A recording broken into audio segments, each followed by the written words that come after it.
You have been walking toward a place without knowing you were going there, not planning the turn, not choosing the corner, not designing the hour when everything would shift beneath you. Right now, while you listen, I want to show you what that walk actually was. There are moments you can still remember. You followed a pull you did not understand. You took a route you had not mapped. You arrived somewhere that made no sense at the time, and everything afterward pivoted on the arrival. You came to a well when you did not think wells were where you looked anymore. You had learned quicker sources, easier sources, sources that asked less of you. And yet there you stood at an edge of town you would never choose in an ordinary week. In exactly the place where the one you needed was already sitting. And notice who was waiting for whom. You did not find me the way a person finds lost keys. I was at the well before your errand was, sitting where your route was always going to pass. That is the detail that undoes the story you tell about yourself, the one where you are always the pursuer, always the one reaching, always the one who wants more closeness than anyone wants back. There is a tiredness that comes from believing you have chased every good thing you ever had. You have carried that tiredness for years. Set it down for a moment and consider the other possibility. Some of the encounters that changed you were not caught by you. They were kept for you. Appointments you never made, held by someone who knew your schedule better than you did. You have told yourself it was accident, coincidence, the kind of random meeting that means nothing and proves nothing about whether you matter. You have explained it away 1,000 times in the privacy of your own mind. The timing felt wrong. The hour felt impossible. A person as careful as you does not simply end up somewhere unplanned, does not arrive without strategy, does not stumble into a sacred encounter by chance. And yet you are here. The arrival is real, and it was never random. Every place you have arrived at was a place I had already reached first. The woman in the story you need was also taking what she called the wrong turn. She was walking out to the well at an hour when respectable women had already drawn their water and gone home. Midday, when the sun was highest and the road was loneliest. She went at noon instead of morning because the other women would not walk beside her.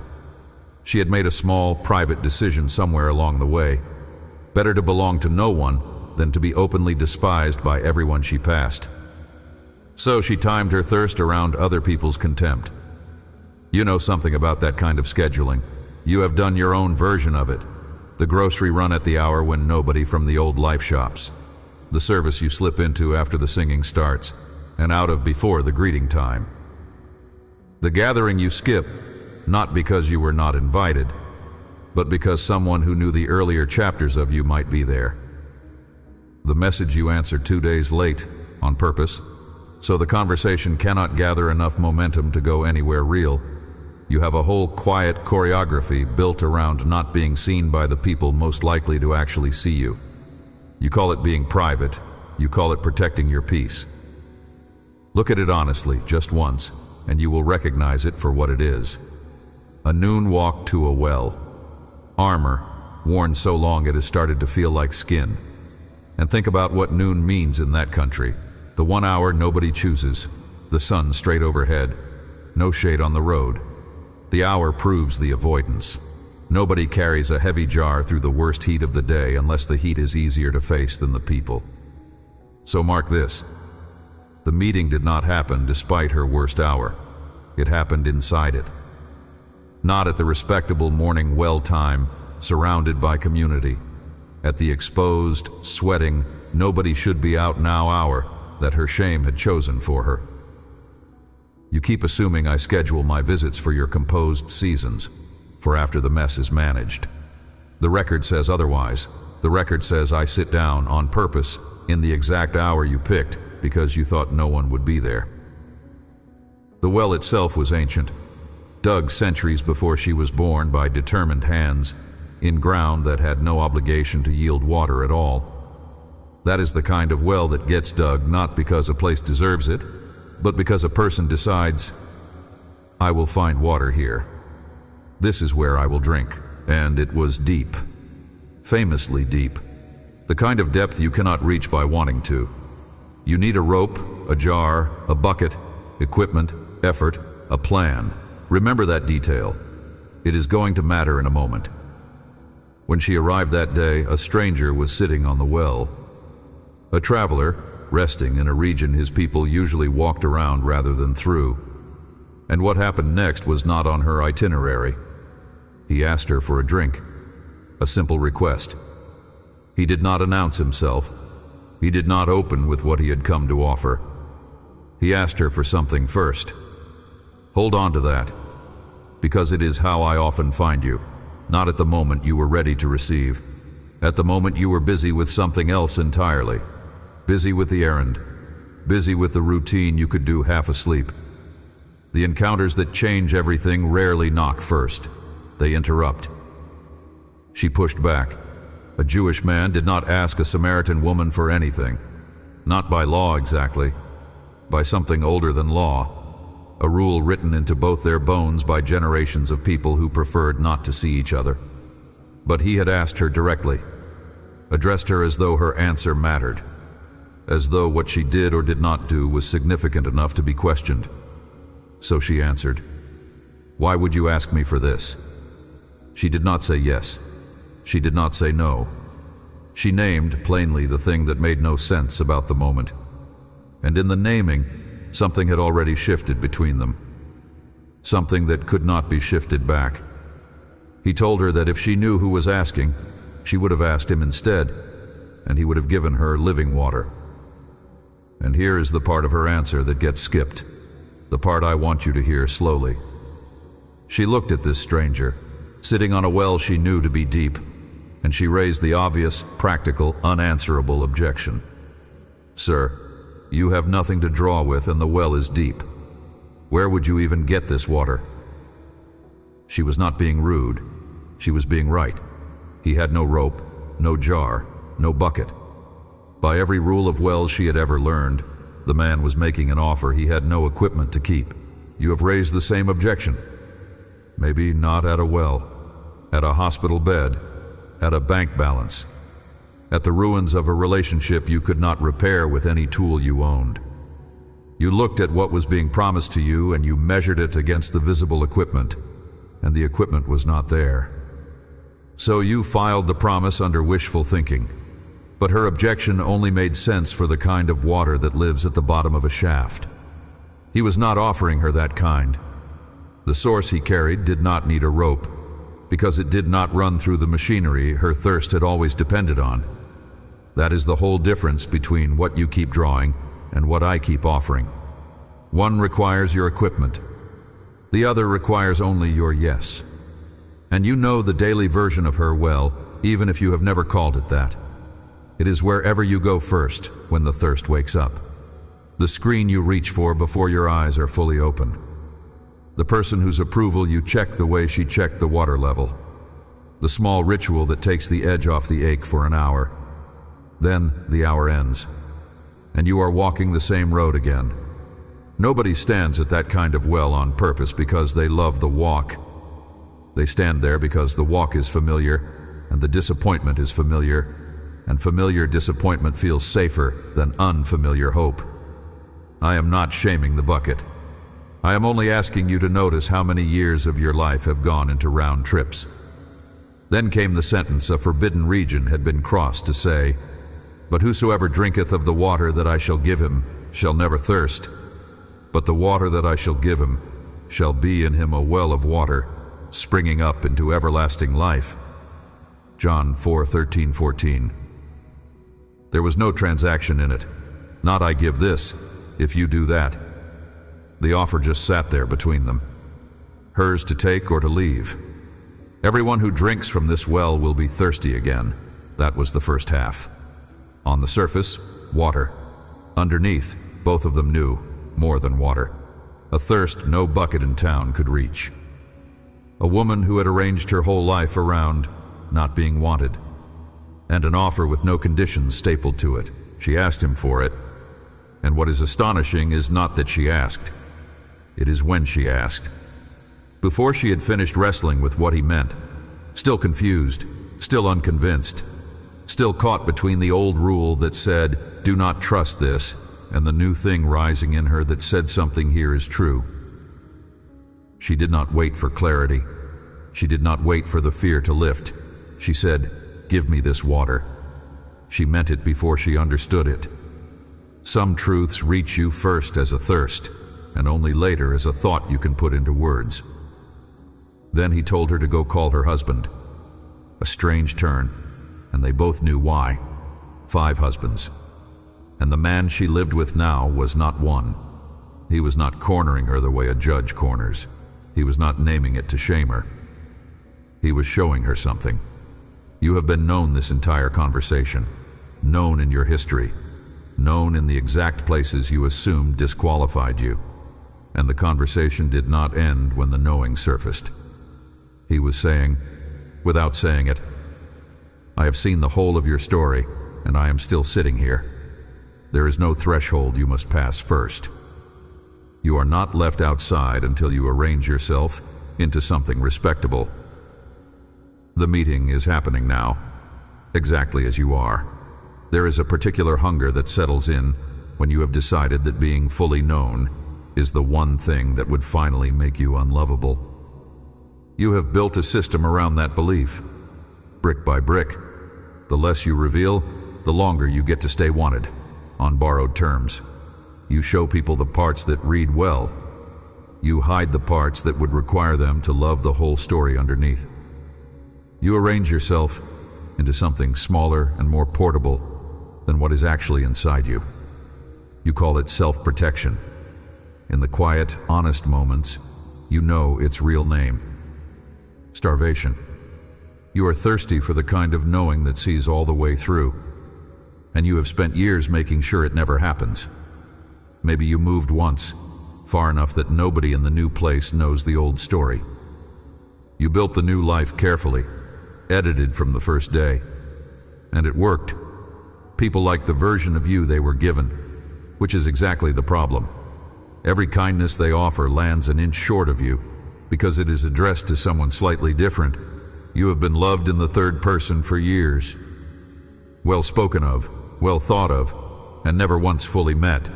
There is a version of this hiding inside your closest relationship too. The person who shares your table, or your history, or your name. Even they hold an edited copy. Not because you lied, because year after year in small increments, you handed them the manageable version. The fears got rounded down. The old wounds got summarized. The thing that still visits you at low moments never made it into any conversation at all. And now there is a strange loneliness that lives inside the closeness. You can be held and unknown in the same moment. You know exactly what that feels like. It is the loneliest combination there is. Your prayers learned the same edit. Somewhere along the way, you started giving me the presentable requests. Health for the family, guidance for the weak, strength for what is ahead, all true, all safe, all drawn from the shallow end of what is actually in you. The real sentence, the one about what you resent, what you doubt, what you are afraid I think of you, stays in the deep water unsaid, because some part of you believes even prayer has a dress code. It does not. The conversation at the well did not begin with her best material. It began with an interruption and an argument. You can start that honestly too. I have heard worse than your worst sentence. I have never once left because of it. Or maybe you never moved anywhere, and the mask grew in place. You are the dependable one at church, the strong one in the family, the one people bring their broken things to. Somewhere along the way, the role sealed shut around the person. Now you cannot imagine telling any of them what you actually carry because you are the one they lean on. And if the wall shows a crack, where does everyone else stand? So you serve, and you smile, and you go home more thirsty than the people you spent the day watering. Let me be careful with one distinction here, so you do not hear what I am not saying. There is a difference between hiding and keeping. Not every room deserves your whole story.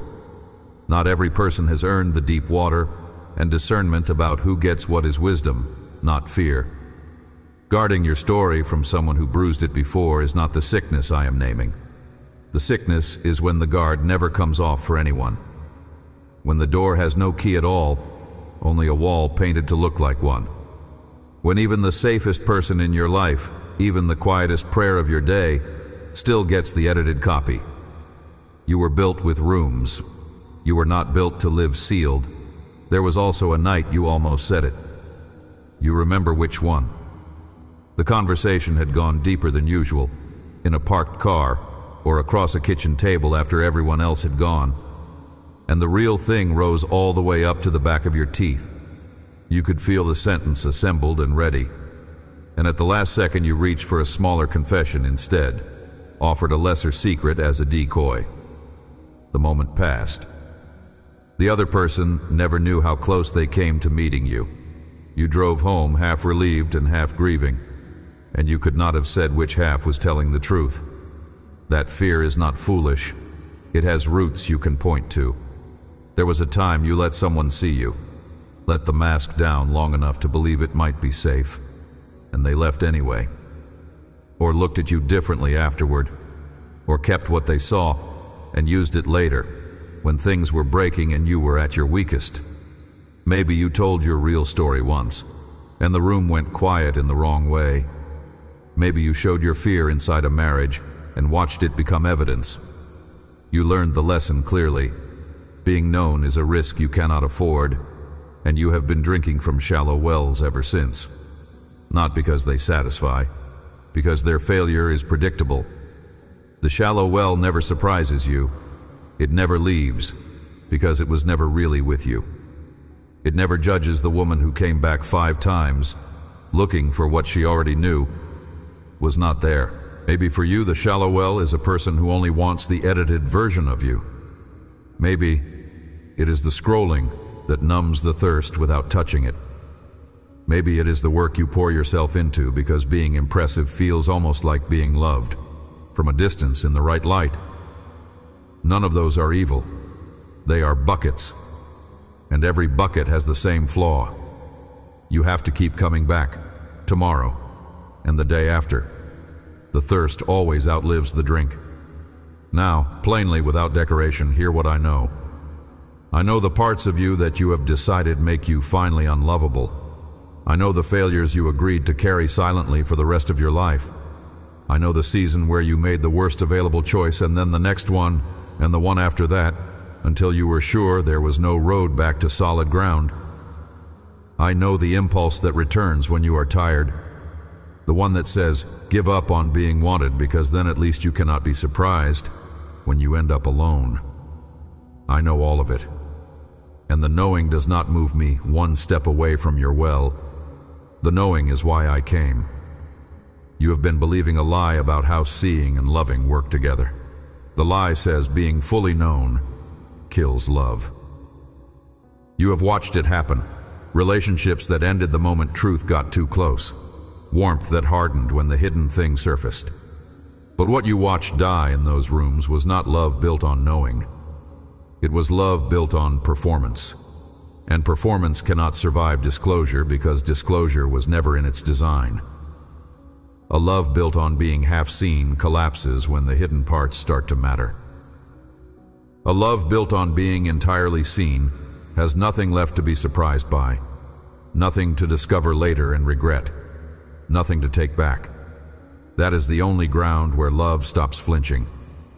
And it is the ground you have been standing on with me this whole time, whether or not you knew the name of the place. Now listen to the strangest clause in that promise, because it is the part your thirst most needs. The water shall be in him a well, not a delivery, a relocation. The source itself changes address. Up to now, every good thing in your life has been somewhere you had to travel to. The person who steadies you lives across town. The peace lives in the one quiet hour you defend. The sense of being enough lives at the far end of an accomplishment and resets to zero every time you arrive. Your whole geography of relief is made of destinations. What was being offered at that well was the end of the commute, a spring that goes where you go, into the kitchen that feels like a battlefield, into the job that empties you, into the silence of the house at the end of the day. Water that does not wait at the bottom of anything, because it rises from the middle of you. That is what I am offering you, not a better well at a better distance. The spring moved inside, so that the next time the thirst wakes up in a place with no rope and no bucket and no one to call, something in you rises to meet it that did not have to be fetched. And do not miss how the whole encounter started, not with an offer, with a request. The stranger asked her for a drink before he gave her anything. Remember that the next time somebody asks you for something small. The neighbor who needs a ride. The co-worker who asks a question that is obviously carrying a heavier question underneath it. The person at your table who asks, too casually, whether you ever feel like everything is pointless. Some of the most important conversations of your life will not arrive announced as important. They will arrive dressed as an interruption, dressed as an inconvenience at the wrong hour of an ordinary day. The woman went out for water and walked back changed. You have no idea on any given errand which one it is. That is not a reason for anxiety. It is a reason to keep your hands a little more open than efficiency requires.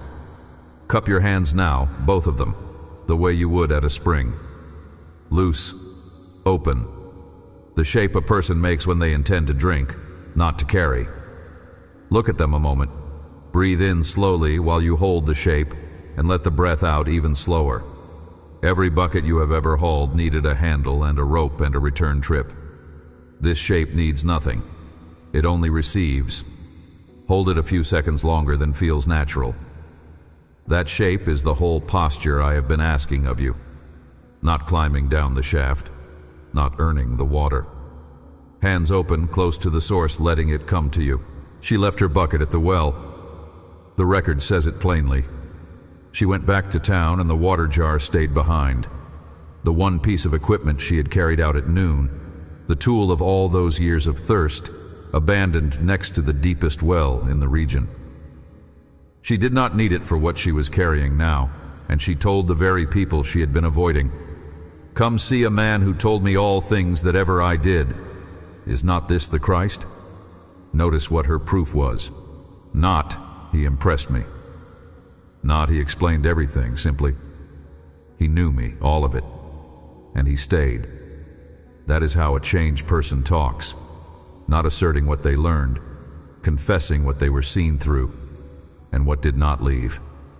And the town came, drawn by something in her voice that had not been there before. Not eloquence. Certainty of a particular kind. The certainty of someone with nothing left to hide and nothing left to lose by being looked at. The record says many believed because of her word.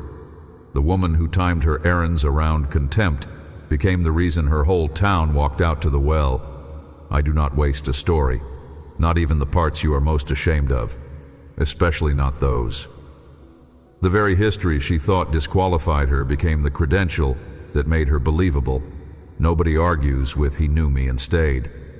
Now think about who your town is, the people you have been timing your errands around, the family that only knows the polished chapters, the friends who would say, if you asked them, that you are doing fine because fine is all you have ever shown them.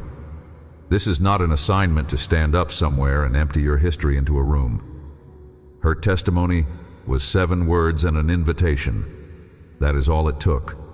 One person, known all the way through and visibly unashamed, is the most disruptive thing that can walk into a town, or a family, or a church pew. You do not have to explain what happened at the well. People can taste the difference in the water, and notice where all of it happened. In the old accounts, the well is where the chosen get found. It is the meeting place again and again of the seeker and the sought. If you have been reading your own history as the reason you will never be chosen, you are holding the story upside down. The well is not where rejects end up. It is where the finding happens. Cup your hands once more, briefly. Feel how little the posture costs. Then hear what I'm actually setting in front of you, with no schedule attached, because this subject has been used to sell people timetables, and I will not add one. The circumstances you are running from may look the same next week. The thing you did is still the thing that happened. The season you regret still shaped you. Being fully known changes none of the facts. What it changes is their power. Not one of them can separate you from being loved anymore. Not because I erased the history, because the love was never resting on your record in the first place. It was resting on this. You are known all the way down, and you are still chosen, and no corner of you was left outside when I sat down at your well. Say it aloud once, plainly. Even if your voice is only a whisper in an empty room, I am known here, and I am still wanted here. It does not matter if it feels like a lie the first time. Some truths arrive first as an invitation, and only later as a conviction that settles into your bones. You do not have to believe it completely for it to begin working.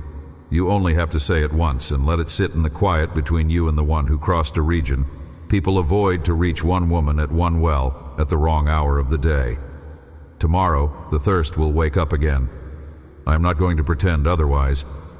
You will reach out of habit for whatever your bucket has been. The habit took years to dig. It will not fill in overnight.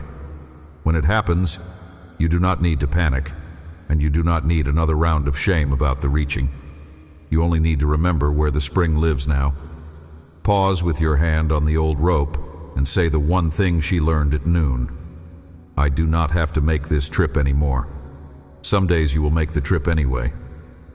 The well I put inside you does not evaporate while you are relapsing into the old geography.